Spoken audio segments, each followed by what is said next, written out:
નમસ્કાર, સ્વાગત છે આપનું ગુજરાત ફર્સ્ટમાં। હું છું આપની સાથે રાધા। મુદ્દાની વાતમાં આજે ચૂંટણીલક્ષી મહત્વના મુદ્દા પર ચર્ચા કરવી છે। સામ પિત્રોડા દ્વારા જે નિવેદન આપવામાં આવ્યું છે તેને લઈને ભાજપ કોંગ્રેસ સામસામે આવી ગઈ છે। શું હવે તે વાતનું ભોગવવું પડશે? કોંગ્રેસને અનેક મહત્વના મુદ્દા પર ચર્ચા કરીશું, પરંતુ હાલ ગુજરાત ફર્સ્ટનું બઝર વાગી ચૂક્યું છે। મહત્વના મુદ્દા પર નજર કરીએ તો લોકસભા ચૂંટણી પહેલા સૌથી મોટા સમાચાર, ફોર્મ રદ થયા બાદ હજુ સુધી નિલેશ કુંભાણી ગાયબ છે। નિલેશ કુંભાણી હજુ સુધી મીડિયાની સમક્ષ નથી આવ્યા। નિલેશ કુંભાણી મુંબઈ જતા રહ્યા હોવાની ચર્ચાઈ રહી છે હાલ ચર્ચા। કોંગ્રેસના એક વર્ગમાં નિલેશ કુંભાણી વિરુદ્ધ રોષનો માહોલ દેખાઈ રહ્યો છે, તો કોંગ્રેસના કેટલાક નેતાઓએ કુંભાણી પર વાર પણ કર્યા। નિલેશ કુંભાણી આખા પ્રકરણમાં પોતે જ સામેલ છે તેવી ચર્ચા પણ થઈ રહી છે। ત્યારે નિલેશ કુંભાણી વિરુદ્ધ હાલ રોષનો માહોલ ચારે તરફ દેખાઈ રહ્યો છે। તો નિલેશ કુંભાણી આખા પ્રકરણમાં પોતે સામેલ છે તેવી ચર્ચા ચારેકોર થઈ રહી છે, અને નિલેશ કુંભાણી હજુ સુધી મીડિયાની સમક્ષ નથી આવ્યા। મુંબઈ જતા રહ્યા હોવાની ચર્ચા હાલ ચર્ચાઈ રહી છે। તેમના ઘરની બહાર પોસ્ટર લગાવી અને કોંગ્રેસના કેટલાક નેતાઓ લોકો દ્વારા વિરોધ પ્રદર્શન કરવામાં આવ્યું। તો કોંગ્રેસના એક વર્ગમાં નિલેશ કુંભાણી વિરુદ્ધ રોષનો માહોલ જોવા મળી રહ્યો છે। લોકસભા ચૂંટણી પૂર્વેના આ સૌથી મોટા સમાચાર, ફોર્મ રદ થયું અને ત્યારબાદ નિલેશ કુંભાણી હજુ પણ ગાયબ છે। નિલેશ કુંભાણી હજુ સુધી મીડિયા સમક્ષ નથી આવ્યા। મુંબઈ જતા રહ્યા હોવાની વાત હાલ થઈ રહી છે, અને જે પ્રકારે કોંગ્રેસના કેટલાક નેતાઓ લોકો દ્વારા નિલેશ કુંભાણીના ઘરની બહાર રોષ વ્યક્ત કરવામાં આવ્યો હતો। પોસ્ટર, બેનર લઈને તેઓ ત્યાં ઉભા હતા, અને નિલેશ કુંભાણી વિરુદ્ધ કેટલાક કોંગ્રેસના નેતાઓ દ્વારા પણ નિવેદન આપવામાં આવી રહ્યા છે કે ક્યાંય નિલેશ કુંભાણી દેખાય તો કહેજો, અને અનેક નિવેદનો મીડિયા સમક્ષ હાલ આવી રહ્યા છે, પરંતુ મીડિયા સમક્ષ નથી આવતા તો એ છે નિલેશ કુંભાણી।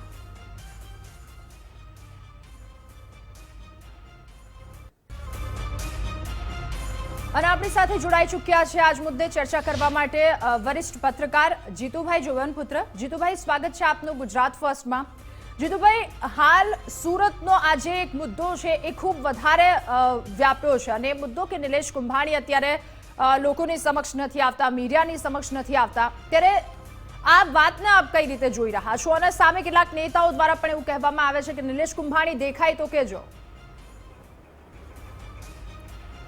રાધા, ચોક્કસ આ મુદ્દો છે ને આખા દેશમાં આની ચર્ચા થઈ રહી છે, કારણ કે પહેલી લોકસભાની જીત ભારતીય જનતા પાર્ટીને મળી છે, અને એ પણ બિનહરીફ મળી છે। હજુ ચૂંટણી થતાં પહેલાં જ ખાતું ખુલી ગયું છે ભારતીય જનતા પાર્ટીનું। અને નિલેશ કુંભાણી જે દિવસથી આ થયું ત્યારથી બીજે દિવસથી એમનો ફોન પણ નથી લાગતો, અને કોઈના સંપર્કમાં પણ નથી। કોંગ્રેસના કાર્યકર્તાઓ પણ તેમને શોધી રહ્યા છે, તેમની તમે થઈ રહ્યા છે। પણ સૌથી મોટી મહત્ત્વની વાત છે કે આટલો મોટો રાષ્ટ્રીય પક્ષ જેને ઉમેદવાર તરીકે નક્કી કરે છે, ફોર્મ ભરાવે છે, મેન્ડેટ આપે છે, છતાં એવી કઈ કસર રહી ગઈ કે જેને કારણે આ બેઠક બિનહરીફ થઈ, એ સૌથી મોટી ચર્ચાનો વિષય છે। અને ભૂતકાળની અંદર કોંગ્રેસ પાર્ટીમાંથી આવી ઘટનાઓ ઘટેલી છે। અમારા વડોદરાની અંદર જ્યારે કોર્પોરેશનની 2015ની ચૂંટણી થઈ હતી, ત્યારે વોર્ડ નંબર 12ના કોંગ્રેસના ઉમેદવાર ફોર્મ ખેંચવાના છેલ્લા સમયે 5 વાગે જઈને ફોર્મ પાછું ખેંચ્યું હતું। આવી ઘટના ભૂતકાળની અંદર ઘટી છતાં કોંગ્રેસે કેમ બોધપાઠ નહીં લીધો, અને ત્યારબાદ કોંગ્રેસ હવે બીજી પાર્ટી પર વરસી રહી છે। તમને ખબર હોવા છે કે સામે પાર્ટી આટલી મજબૂત છે, તેની સામે તમારે લડવાનું છે। એક બાજુ સતત 26 બેઠકો 2 ટર્મથી આવી રહી છે, છતાં આવી કેમ ગેપ રહી ગઈ એ મહત્વનું છે। ને હવે તમે દોષનો ટોપલો તમારા ઉમેદવાર પર બી છોડી રહ્યા છો, અને ટેકેદારો પણ તોડી રહ્યા છો। એના કરતાં જો આ જ તકેદારી રાખી હોત અને સજાગ રહ્યા હોત તો આ ના થાત, અને લોકશાહીનો જે પર્વ છે એના પર આટલો મોટો દાગ ના લાગે। જી બિલકુલ। જીતેન્દ્રભાઈ પટેલ ચૂંટણી એ રીતે નથી જોવાતી। જી જીતેન્દ્રભાઈ પટેલ પણ આપણી સાથે જોડાઈ ચૂક્યા છે, વરિષ્ઠ પત્રકાર। જીતેન્દ્રભાઈ, આપનું સ્વાગત છે ગુજરાત ફર્સ્ટમાં। જીતેન્દ્રભાઈ, સુરતનો હાલ જે એક મુદ્દો ખૂબ વધારે ચર્ચાઈ રહ્યો છે, અને તેમના દ્વારા જે નિલેશ કુંભાણી છે તેઓ સક્રિય નહોતા જ્યારે તેમણે ઉમેદવારી ફોર્મ ભર્યું અને ઉમેદવાર તરીકે જાહેર થયા, ઉમેદવારી ફોર્મ ભર્યું, ત્યારબાદનો ઘણો સમય તેઓ સક્રિય નહોતા, અને ત્યારબાદ અચાનક આ સમગ્ર વિવાદ થયો। પછી કોંગ્રેસના નેતાઓ જાગ્યા અને હવે તેમના દ્વારા વાર કરવામાં આવી રહ્યા છે તેમના પર। આપ કઈ રીતે જુઓ છો આ સમગ્ર વાતને? ચોક્કસ એવું કહેવાય છે કે આ ભાજપનું બેસ્ટ મેનેજમેન્ટનું ઉદાહરણ છે। કારણ કે કોંગ્રેસના ઘરમાં જઈને ગાબડું પાડવું અને એ પણ આ કક્ષાનું કે સમગ્ર આંતરરાષ્ટ્રીય કક્ષાની નોંધ લેવાય. નિલેશને જયારે ટિકિટ આપવામાં આવી, કદાચ એ ટિકિટ એને કેવી રીતે આપવામાં આવી, મને તો અત્યારની પડદા પાછળની ભૂમિકા એવું લાગે છે, કારણ કે ભાજપે ખૂબ આયોજનપૂર્વક કામ કરતું હોય છે અને અમિત શાહના કદાચ સ્ટેટમેન્ટ કે 25 માંથી 25 બેઠકો અમે જીતીશું, તો એ પહેલા જ નિર્ધારિત કરીને એમને ટિકિટ પણ કદાચ ત્યાંથી જ સેટિંગ કરીને આપવામાં આવી હોય તો નવાઈ નથી. કારણ કે કોંગ્રેસને આ જ વ્યક્તિને ટિકિટ આપો અને એ વ્યક્તિ સુરતમાં ઇતિહાસ સર્જે, એ પ્રકારનું કદાચ આયોજન હોઈ શકે એવું મને તો દેખાય છે. કારણ કે મેં ભાજપના અનેક નેતાઓને બહુ નજીકથી આયોજન કરતા જોયા છે, બહુ નજીકથી, અને એમાંય CR પાટીલ જેવા માસ્ટર આયોજક જ્યારે હોય તો કદાચ હું એવું માનું છું કે આ ચૂંટણી પહેલાનું જ આયોજન હોઈ શકે. જે રીતે કોંગ્રેસ ઊંઘતી ઝડપાય છે વારંવાર, એ જ રીતે આ કિસ્સામાં પણ કોંગ્રેસ રીતસર ઊંઘતી ઝડપાય છે. ઊંઘતી નહીં, હું તો એમ કહું કે જ્યારે એને જગાડવામાં આવી, એલર્ટ બેલ લગાવવામાં આવ્યો, ત્યારે પણ કોંગ્રેસ કદાચ ઊંઘતી હતી. કારણ કે જે દિવસે જ્યારે ઉમેદવારી પત્ર ભરવાની હોય છે ત્યારે એક લીગલ ટીમ તૈયાર થતી હોય છે અને લીગલ ટીમ નાના મોટા તમામ કિસ્સાઓ જોતા હોય છે. કોંગ્રેસના ખુદ જે નૈસદ દેસાઈ છે એ જાણીતા એડવોકેટ છે અને એ પ્રવક્તા પણ છે. તેને અવારનવાર મારી સાથે, તમારી સાથે આપણે ડિબેટમાં પણ આપણે જોતા હોઈએ છીએ. તો એની ફરજ આવે છે કે જ્યારે ઉમેદવારી પત્ર ભરાતો હોય ત્યારે સહીના નમૂના યોગ્ય છે કે નહીં, નાનામાં નાની બાબતો કોંગ્રેસની લીગલ ટીમે તપાસવી જોઈએ. જે ભાજપ પાસે લીગલ ટીમ છે, ભાજપ દરેક નાનું એક પછી ગ્રામ પંચાયતની ચૂંટણી હોય કે સંસદની ચૂંટણી હોય, જ્યારે ઉમેદવારી પત્ર ભરાતો હોય છે ત્યારે લીગલ ટીમ એને બરાબર ચકાસતી હોય છે. પણ કોંગ્રેસ અહીંયા થાપ ખાઈ ગઈ હતી. કદાચ નિલેશને ફોર્મને રિજેક્ટ કરવા માટેના જે કારણ હતા એ અગાઉથી ભાજપ પાસે હતા, એટલે ભાજપે દલીલ કરી કે આમાં સહીઓનો તફાવત છે. મીન્સ કે આવી ભૂલ થવાની છે અથવા તો આવી ભૂલ કરવાની છે, એ ભૂલ નિશ્ચિત હતી. પણ એ ભૂલને કદાચ જો કોંગ્રેસ જાગતી હોતે અને કોંગ્રેસની લીગલ ટીમે જો સહીઓ ચકાસી લીધી હોતે કદાચ એ વખતે અને ક્રોસ વેરિફિકેશન કરી લીધું હોતે તો આ પરિસ્થિતિ નહીં આવતે અને ભાજપનો દાવ ઉલટો પડી શકતે એવું મારું માનવું છે. પણ જે થયું છે એ દેશના ઇતિહાસમાં એક અલગ વાત છે. અને ખાસ કરીને જ્યારે તમારી સામે એક હરીફ તરીકે કોણ ઊભું છે ત્યારે તો આ બધી વાતોનું ખાસ ધ્યાન રાખવું ખૂબ વધારે આવશ્યક થઈ જાય છે. તો આ સુરતની વાત કે નિલેશ કુંભાણી મુદ્દે હાલ નેતાઓ દ્વારા પ્રતિક્રિયા આપવામાં આવી રહી છે કે ક્યાંય નિલેશ કુંભાણી દેખાય તો કહેજો, અને અલગ અલગ પ્રતિક્રિયાઓ સામે આવી રહી છે. તેમના ઘરની બહાર પોસ્ટર લગાવીને પણ તેઓ લોકો ઊભા હતા, વિરોધ પ્રદર્શન કરવામાં આવી રહ્યો હતો અને આ તમામની વચ્ચે મીડિયા સમક્ષ આ તમામ વાતો આવી રહી છે. પરંતુ નિલેશ કુંભાણી મીડિયાની સામે નથી આવતા.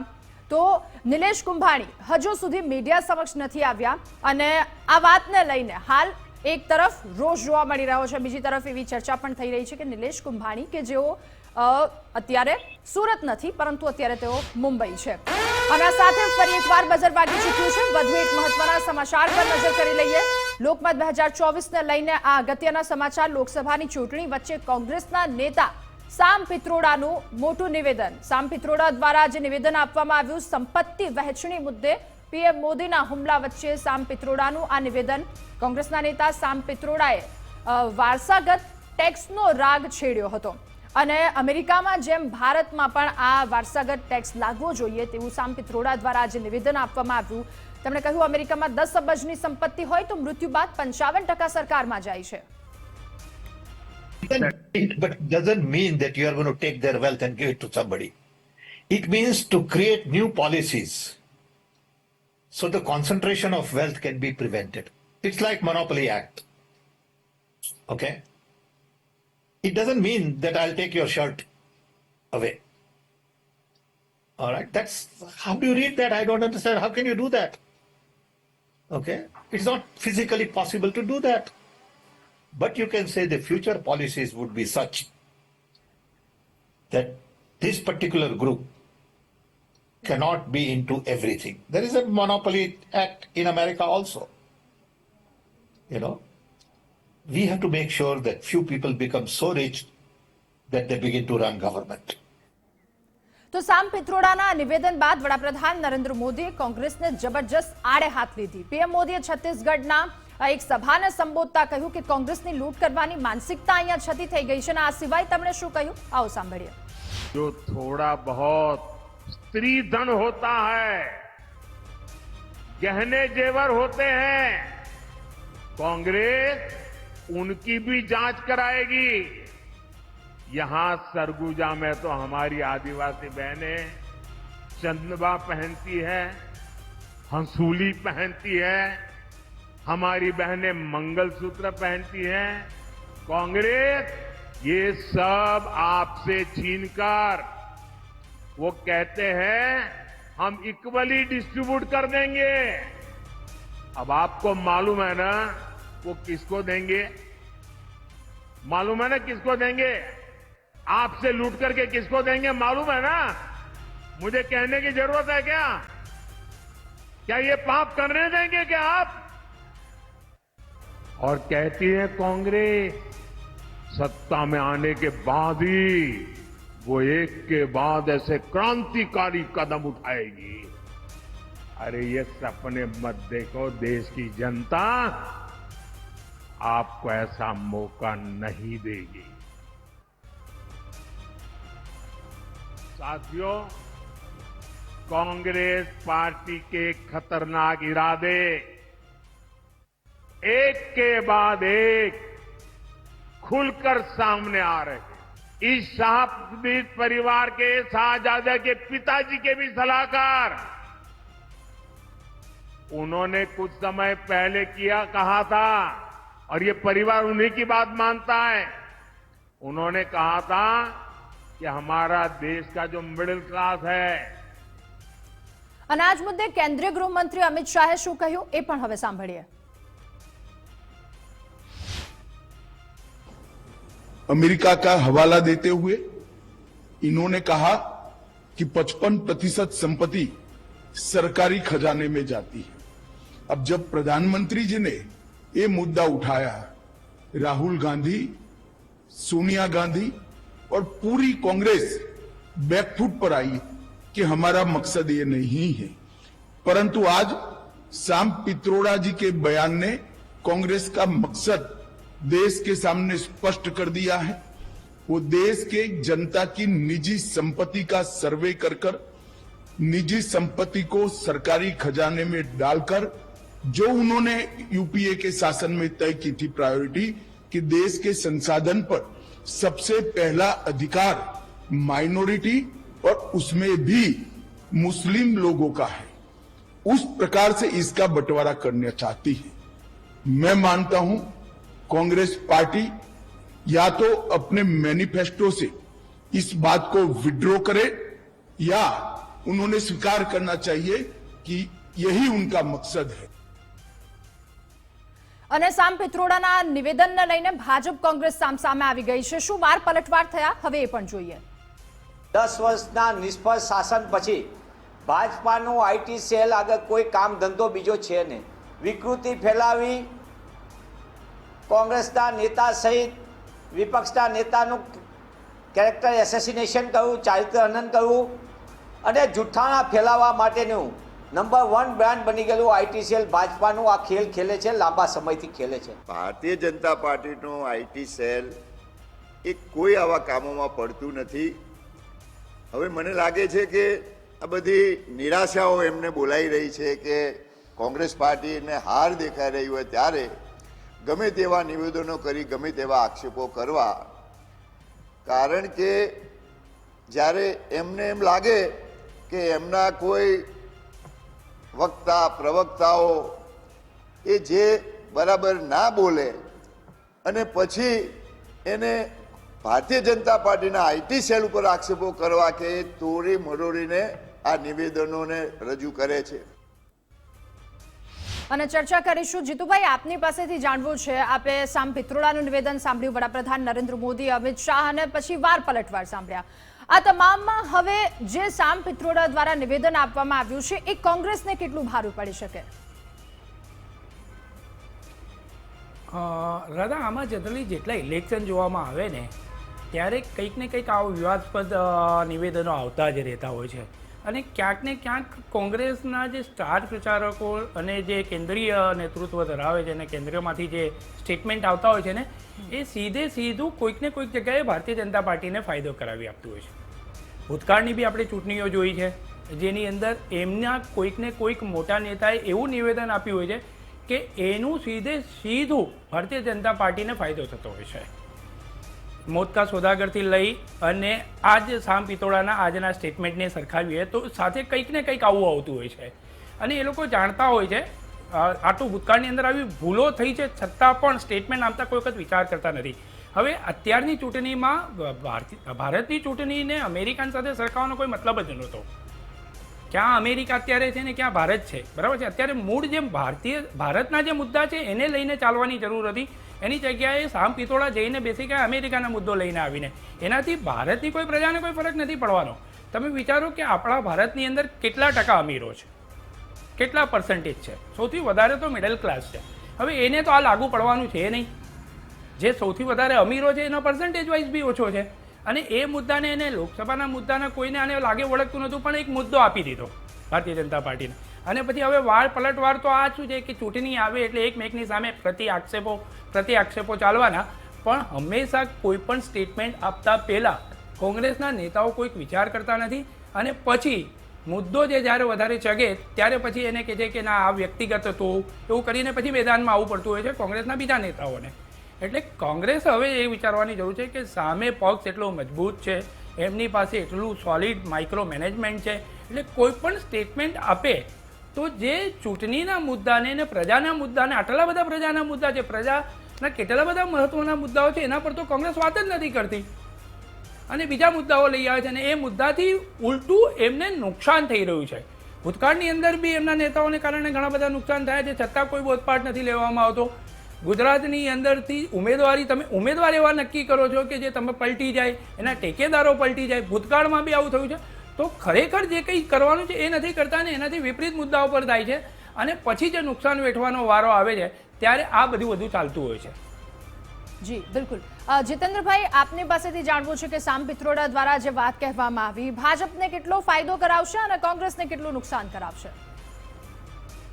ભાજપ એવું પક્ષ છે કે એક મુદ્દો જો મળી જાય, અને એમાં ખાસ કરીને વડાપ્રધાન નરેન્દ્ર મોદી અને અમિત શાહ વિપક્ષના કોઈ પણ નેતાના સ્ટેટમેન્ટો ખૂબ ગંભીરતાથી તેઓ સાંભળતા હોય છે ને એમાંથી કયો શબ્દ પકડવા જેવો છે. અને એક શબ્દ પર ગુજરાતના રાજકારણમાં ભૂતકાળમાં તમે જોયું હશે કે ગુજરાતના રાજકારણમાં એક શબ્દને લઈને આખી એને ઇમોશન, લોકોના જે લાગણીઓ છે એ લાગણીઓ સાથે કેવી રીતે રમી શકાય, તે લાગણીઓને કેવી રીતે પ્રવર્તિત કરી શકાય એમાં એ લોકો માસ્ટર છે. અને આ મુદ્દાને પણ એ લોકો હવે મંગળસૂત્ર, તમારા દાગીના, તમારી પ્રોપર્ટી લઈ લેશે સરકાર, કોંગ્રેસ મુસ્લિમોને આપી દેશે, અન્ય પક્ષોને આપી દેશે, લઘુમતીને આપી દેશે, એવી રીતે વાત કરીને લોકોની લાગણીઓને ઉશ્કેરે છે. લોકોમાં એક ભયનો માહોલ અથવા તો એક જાતિવાદનો માહોલ કરવામાં આવે છે. એટલે આ ફાયદો કરવાની, ચોક્કસ એમને ફાયદો કરવાની જે સ્ટાઇલ છે એમાં વધુ એક મુદ્દો મળી રહ્યો છે. અને આ મુદ્દાને લઈને ચોક્કસ ભાજપ દરેક જગ્યાએ આ મુદ્દાને ચકાવશે. કોંગ્રેસ પાછી રિવર્સ બેકમાં આવી જાય છે. કોંગ્રેસ આનો પ્રતિકાર બહુ સારી રીતે કરવો જોઈએ. કોંગ્રેસે આ મુદ્દાને બહુ ક્લિયરલી કરવો જોઈએ. પણ શ્યામ પિત્રોડાએ અમેરિકાની વાત લાવીને અહીંયા ભારતના જે રાજકારણમાં એક નવો જ મુદ્દો લાવ્યો અને ભાજપે એ મુદ્દાને એટલો બધો હાઈટ આપી દીધો કે હવે કોંગ્રેસ કેવી રીતે જે આ લોકોની લાગણીઓ છે એમાં સચ્ચાઈ લોકો સુધી પહોંચાડે ત્યાં સુધીમાં ચૂંટણી પતી જતી હોય છે. અને એ જ હાલત અત્યારે કોંગ્રેસની થઈ રહી છે. ભાજપ હંમેશા આવા મુદ્દાઓ પકડી લેતા હોય છે કે કોંગ્રેસની કઈ ભૂલ થઈ, કોંગ્રેસના નેતાથી કઈ ભૂલ થઈ, એના સ્ટેટમેન્ટમાં ક્યાં ભૂલ આવી અને એને હાઈટ કરી. જો કે આ વખતે ભાજપના એક નેતા આવા જ નિવેદનમાં ફસાઈ અને એ સ્ટાઇલ સોશિયલ મીડિયામાં ભાજપના જ નેતાઓએ રૂપાલાને જે આ વાત છે કોંગ્રેસના નેતાઓએ આને બહુ નથી કર્યું, પણ ભાજપના નેતાઓએ એક મુદ્દાને કહીને આડકતરી રીતે જે ભાજપથી નારાજ છે એ ખુલ્લા નથી પડ્યા. પણ આ બધી ભાજપની સ્ટાઇલ જ અત્યારે ગુજરાતમાં ભાજપને ભારે પડી રહી છે. અને કોંગ્રેસ તો દર વખતે દાવ આપે છે અને ભાજપ દાવ લે છે. એક ટોપિક, એક મુદ્દો આપવામાં આવે અને એ મુદ્દાને લઈને ભાજપ દાવ રમતો હોય છે. જી બિલકુલ. અને આ સાથે ફરી એકવાર ગુજરાત ફર્સ્ટનું બઝર વાગી ચૂક્યું છે. વધુ એક મહત્વના સમાચાર પર નજર કરીએ. લોકસભાની ચૂંટણીને લઈને નેતાઓના વાણી વિલાસ સામે આવી રહ્યા છે. કેટલાક નેતાઓ ચૂંટણીના ભાષણમાં ભાન ભૂલી રહ્યા છે. એક તરફ કોંગ્રેસના લોકસભાના ઉમેદવાર ગેનીબેન ઠાકોરે પોલીસને ગર્ભિત ધમકી આપી, તો બીજી તરફ પૂર્વ ધારાસભ્ય પ્રતાપ દુધાતની પણ જીભ લપસી. ત્યારે જનસભામાં, જાહેરમાં લોકોની વચ્ચે તેમના દ્વારા આવા નિવેદનો આપવામાં આવે છે. પોલીસને ગર્ભિત ધમકી આપતા ગેનીબેન ઠાકોર અને બીજી તરફ પ્રતાપ દુધાતની પણ જીભ લપસી છે. કોંગ્રેસના આગેવાનોના ફોન લઈ અને તમારે એનું કલેક્શન કરવાની જરૂર નથી અને ધાક ધમકી આપવાની જરૂર નથી. આ મારો ક્ષત્રિય અને આ સમાજને મારા મતદારો બેઠા 5-25, 5-10-15 એફઆઈઆર થાય ને તો બાપુ તૈયારી રાખજો. એમાં આપણે કાંઈ ઓલું દવાનું નથી. અને એવા પોલીસવાળા ગામમાં આવીને કોઈ દાટી આપતા હોય ને તો એમને કહેજો કે આ તમારું આંકાઓનું રાજી કાયમી રહેવાનું નથી. એ તમે 8મી તારીખ સુધી તમને સારી જગ્યાએ મૂકવા માટેની વાતો કરશે, તમને ફૂલાવશે, પણ નોકરી તમારે 58 વર્ષ કરવાની છે. અને 58 વર્ષ નોકરીનો પગાર એ તમે ભાજપનો પગાર નથી લેતા, તમે પ્રજાના પરસેવાનો પગાર લ્યો છો. તમને લોકોના પૈસા જે ટેક્સના પૈસા છે એનો પગાર મળે છે. એટલે આટલી બાબત ધ્યાનમાં રાખીને મહેરબાની કરજો. અને મેં કીધું એમ કે અમે ગાંધી વિચારધારાવાળા કાયદો વ્યવસ્થાને માનીએ છીએ, બધાને સન્માન આપીએ છીએ, પણ છતાં તમે જો કાયદાને ઓવરટેક કરીને, નિયમોને ઓવરટેક કરીને ક્યાંક ને ક્યાંક કોઈને દબાવવા માટેના પ્રયત્નો કરશો તો પછી તમે જેવા છો એવા અમને થવામાં વાર લાગશે નહીં. કેટલાય ગયા કેસની કેસ હજી ઘણા બધા પહેરવાના પ્રયત્નો કરે, એક પણ જણો ભારતીય જનતા પાર્ટીમાં જાય છે એ પ્રજા માટે નથી જાતો, પોતાનું પેટ ભરવા જાય છે, પ્રજા માટે લડવા નથી જાતો, પોતાના ઘર માટે જાય છે. પ્રતાપ દુધાત શમશાને જાય ત્યાં સુધી એ સુરતના રણબંકાએ જે આપણને ગદ્દારી કરી એની રાખ થઈ જાય તેને શમશાનમાં કહી હું એને મૂકવાનો નથી.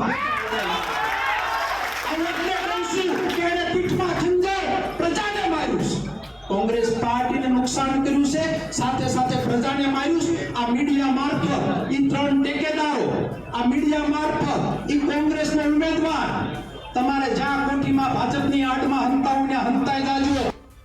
જીતેન્દ્રભાઈ, આ બંને વાતો આપે સાંભળી. જાહેર મંચ પરથી એક નેતા દ્વારા આવા નિવેદનો આપવામાં આવે છે કે નિલેશ કુંભાણી સ્મશાન જાય ત્યાં સુધી છોડવાનો નથી, કે પછી પોલીસને ગર્ભિત ધમકી આપવામાં આવે.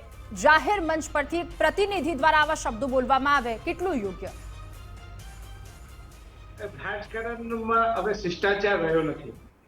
ક્યારેક કઈ ભાષા બોલવી, ઘણી વાર એવું થાય છે, આપણે પત્રકારો યુઝ કરતા હોય છે કે જીભ લપસી, પણ જીભ લપસતી નથી હોતી, પણ જેવો મોકો એવો ચોખ્ખો મારતા આ નેતાઓ છે. નેતાઓ બહુ જાગૃત છે, એમને ખબર છે કે હું સોશિયલ મીડિયામાં કેવી રીતે રહીશ, વિવાદમાં કેવી રીતે આવી શકીશ, અથવા તો આ મુદ્દાને કેવી રીતે ચગાવી શકીશ. બાકી આ એક શબ્દ બોલાઈ જાય, ચલો વાતમાં એક શબ્દ બોલાઈ જાય તો આખું વાક્ય અથવા તો આખી વાક્ય રચના આવી રીતે ગર્ભિત ટોનમાં બોલાય એ જીભ લપસવાની વાત નથી. પણ હવે એમને ડર નથી રહ્યો, કારણ કે એમને જેવા સાથે તેવા એવો ભાવ વ્યક્ત થયો છે. અને મત મેળવવા માટે કઈ ભાષા બોલવી, કયા શબ્દો બોલવા, અથવા તો કયા પ્રકારનું પ્રયોજન કરવું, કઈ જગ્યાએ શું કરવું, એ બધી જ ખબર હોવા છતાં એ લોકો જાણી જોઈને આવું કરતા હોય છે.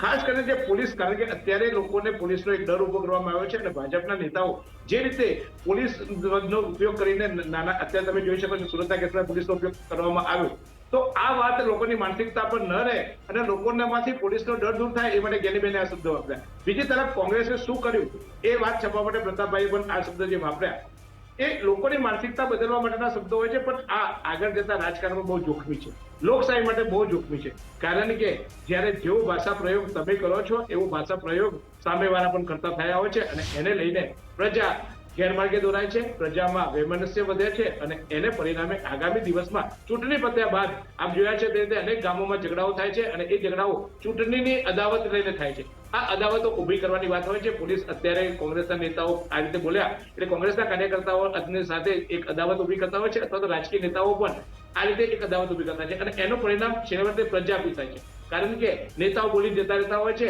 સ્થાનિક જે કાર્યકર્તાઓ હોય છે એમાં એ પ્રકારનો ઉત્સાહ આવતો હોય છે, અને એ ઉત્સાહથી એ લોકો અતિરેક કરે ત્યારે ઘર્ષણ પણ થતું હોય છે.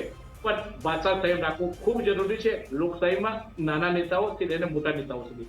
અને એ નથી રાખતા, એને પરિણામે ચૂંટણીના પરિણામો જે આવવા હોય છે, પણ સ્થાનિક રાજકારણ અથવા તો સ્થાનિક લોકોમાં એક અલગ પ્રકારનો માહોલ ઉભો થાય છે, અને ખાસ કરીને વૈમનસ્ય ઊભું થાય છે.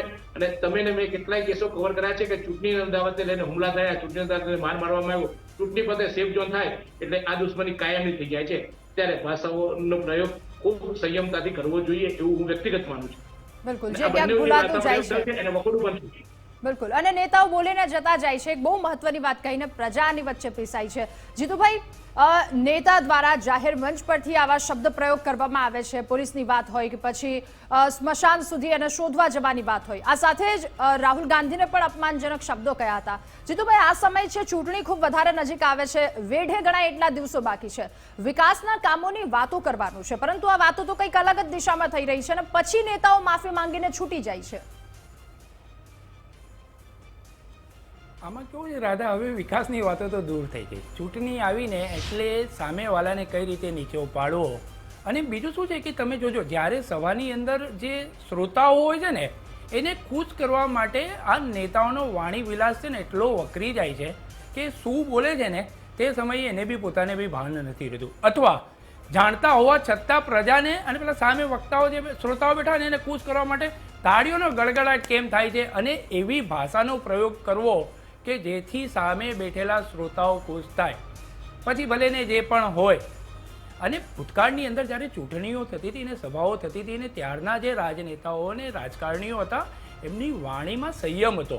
હવેની કોઈ પણ ચૂંટણી તમે લઈ લો, કોઈ પણ પક્ષ લઈ લો, માત્ર ને માત્ર આ રીતના ઉશ્કેરાટ ભરજ પ્રવચનો કરવા અને કઈ રીતે એકમેકને નીચું જોડાવવું, વ્યક્તિગત રીતે કે પાર્ટીને કરવાનું કે એના જે મેઇન લીડર હોય એના વિશે બોલવું અને બસ લોકોને મજા આવે છે ને. આ એવું કહી શકાય કે આ એક સભામાં છે ને હવે એક એન્ટરટેનમેન્ટ આપણે જે શબ્દ કહીએ છીએ ને એવો એન્ટરટેનમેન્ટ આવી ગયો છે કે 2-4 જણને કંઈક ગાળો બોલો, અહીંયા 2-4 વિશે ખરાબ બોલો, અથવા કોઈ જ્ઞાતિ વિશે બોલી દો, એની પાર્ટી વિશે બોલી દો અને તાળીઓનો ગડગડાટ થાય.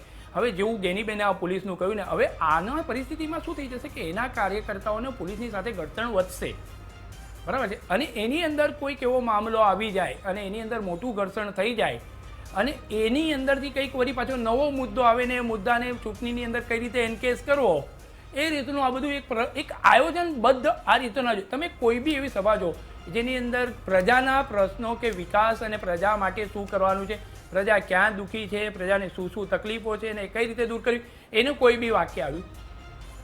આક્ષેપો પ્રતિ આક્ષેપોમાં વ્યક્તિગતથી લઈને પાર્ટીથી લઈને બધી જ ચરમસીમાઓ હવે પાર કરી દીધી છે. જીતુભાઈ, અને હવેની ચૂંટણીઓની અંદર જી બિલકુલ, તો ઉમેદવારો કે જેમના દ્વારા આવા ભાન ભૂલે છે વાણી વિલાસ કરવામાં આવે છે. જીતુભાઈ, જીતેન્દ્રભાઈ, આપનો આભાર ગુજરાત ફર્સ્ટની સાથે જોડાવા બદલ, ચર્ચા બદલ. તો ક્ષત્રિય સમાજનું આંદોલન એક તરફ ચાલી રહ્યું છે, આ તરફ આવો વાણી વિલાસ નેતાઓનો આવી રહ્યો છે. અનેક મહત્વની વાતો, અનેક મહત્વના મુદ્દાઓ પર આજે મુદ્દાની વાતમાં ચર્ચા કરી. વધુ મહત્વના મુદ્દા સાથે ફરી એકવાર મળીશું. ત્યાં સુધી આપ જોતા રહો ગુજરાત ફર્સ્ટ. નમસ્કાર.